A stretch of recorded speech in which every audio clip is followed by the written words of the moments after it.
This is the second part of the discussion that we started earlier, focusing on the definition of scholars and who are the real Muslim scholars, because there has been a debate with some people asserting that those who do their Dars in Islamic course from a certain religious schools, in reality, they are scholars. But there are some enlightened Muslims who believe that the real scholars are the one um, who happen to be between 8 and 13th century, in some cases 9 to 13th century, and even in some cases from 8 to up to 16th century. And they talked about scholars uh, who happened to be philosophers as well, whose books were translated in Western world and they were taught in Western universities for a very long time. And Western intellectual tradition learned a lot from the tradition of Muslims who were very much into science, philosophy, logic, mathematics, and other subjects. So those who believe that the real scholars were the ones who happened to be during the Muslim Renaissance or Renaissance, or during the golden age of Muslim rules, like in the Muslim rule in the Baghdad, or what we call the Abbasid Empire, they believe that in reality those were the real scholars. But since we have not understood the definition of real scholars, these critics would argue, that's why we find bizarre examples and precedents in the history of Muslim societies. For instance, as I told you earlier, Turkey was the first country to have printing press in the Islamic world, but unfortunately, printing was banned there, especially Islamic books. In the same way, somebody who tried to translate the Holy Quran in different languages, he was also, described as heretic or non-believer. And then when loudspeaker was invented and when it was brought in India, it is believed that Mufti Shafi issued a fatwa against it. Similarly, there were also fatwas against photography, um, X-ray machine, ultrasound, and other things.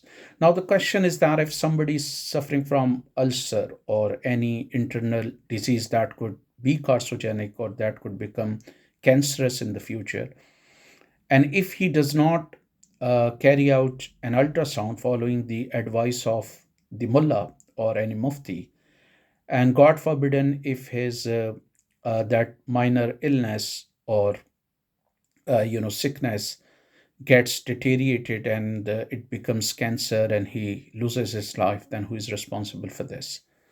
Then when it comes to these fatwas, many people would argue that one needs to notice the hypocrisy of scholars as well. For instance, you can find maybe hundreds of fatwas against photography, and it was a widely held belief that photography is forbidden in Islam. That's why you would find a lot of scholars who would not have themselves photographed for a very long time. So Mullah Umar would not have himself photographed. You would not hardly find any picture of his, perhaps only the one. Mufti Nizamuddin Shamsi would not do that. Maulana Yusuf Ludhianvi perhaps would not do that, but Mufti Taqi Usmani, Rafi Usmani don't have any problem with that. In the same way, uh, Maulana Ilyas Qadri in the past must have spoken against it, and but now he does not see any problem into it. So one is confused as to who is right. If photography was forbidden in the past, but how come now Tariq Jamil Saab is having himself photographed?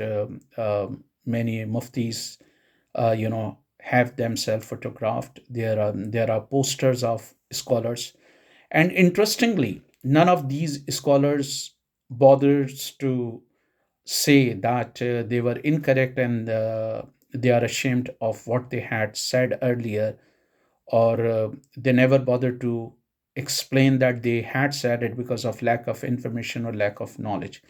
In the same way, they also opposed ultrasound, X ray, and other machineries, and that must have cost maybe some lives as well, especially for those people who might have followed their instruction, because there have been fatwas in the past which were followed by the people and people had to suffer. For instance, during the British time in India, some scholars did issue fatwa that India had become a Darul Kufr, or a place where Muslims should not be living, and they should migrate. And a number of Muslims decided to migrate to Afghanistan, and they were not provided any shelter there, and they had to lose everything because of the fatwas of mullah. Interestingly, those who issued these fatwas, or some of these mullahs who issued those fatwas, they chose to stay in India. But while gullible people, innocent people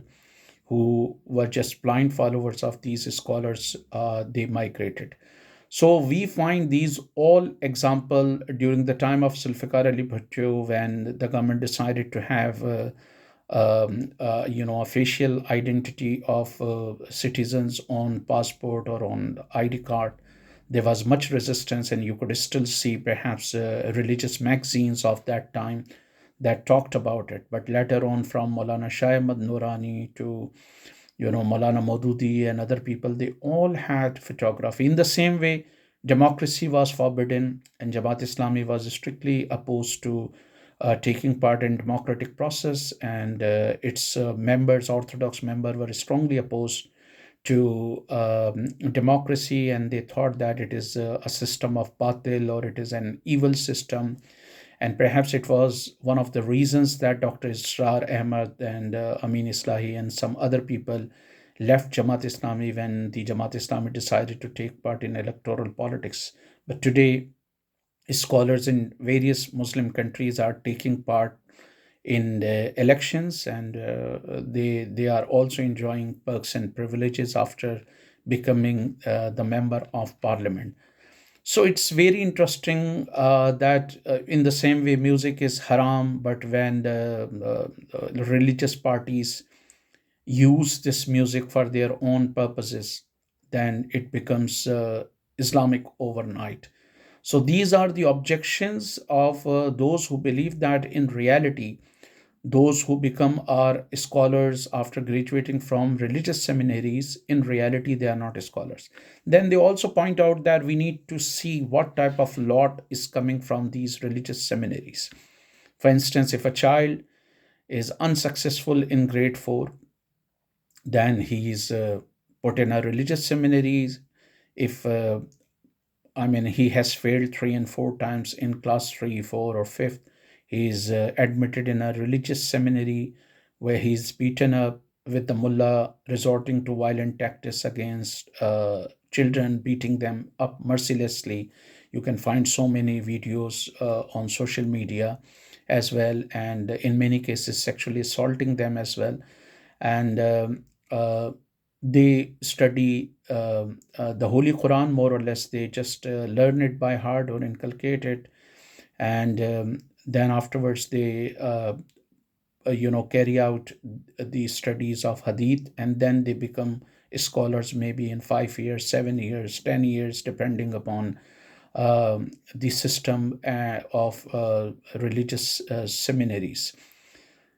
And so they believe that most of these people or most of these kids go to these religious seminaries out of poverty, because in Pakistan and other Islamic countries population is rising, so many people cannot afford to feed all kids. And in religious seminaries, for instance, in Pakistan, it is believed more than 2 million children are studying in religious seminaries, where they are provided shelter, they are provided free food, they are provided free water, electricity, and everything. So, naturally, if somebody has 11 children or 10 children, or 9 children, he could send 3 or 4 of these kids to these religious seminaries.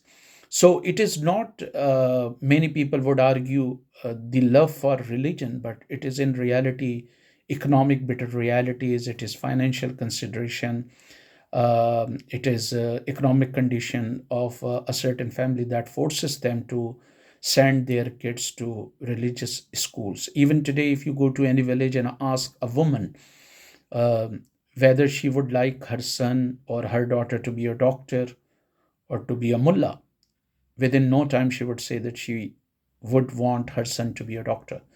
But she knows very well that for that, uh, she must have a lot of money, she must have a lot of resources. So therefore, she is forced to send her kids to religious seminaries.